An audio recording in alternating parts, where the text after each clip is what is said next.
Bonjour à tous, ravi de vous retrouver sur France 24. Bienvenue dans ce nouveau journal.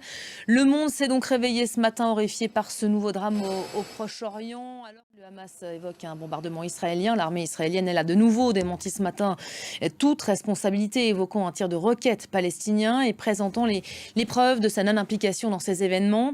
Les bilans, eux aussi, varient d'un camp à l'autre. On parle de 200 à 500 morts. Le chef de l'autorité palestinienne, Mahmoud Abbas, qui dénonce un massacre, a décrété 3 jours de deuil national.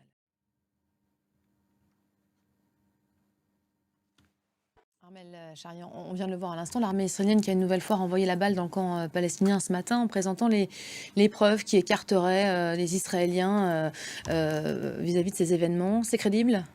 Oui, c'est important pour l'armée israélienne parce que derrière, si vous avez 200 civils là, qui se sont tués. Et plusieurs responsables de l'ONU, dont le secrétaire général, ont condamné cette frappe qualifiée de totalement inacceptable. À la demande de la Russie et des Émirats arabes unis, le Conseil de sécurité de l'ONU va se réunir cet après-midi en urgence. Le Proche-Orient qui a exprimé toute une partie de la nuit dans des manifestations son indignation face à cette frappe contre un hôpital de Gaza. Des manifestations, je vous le disais, en Cisjordanie, en Jordanie, en Iran notamment. Des ambassades occidentales ont été visées, ambassades israéliennes, françaises, américaines aussi. L'une des conséquences de cette frappe, c'est le sommet quadripartite qui devait réunir ce mercredi à Amman.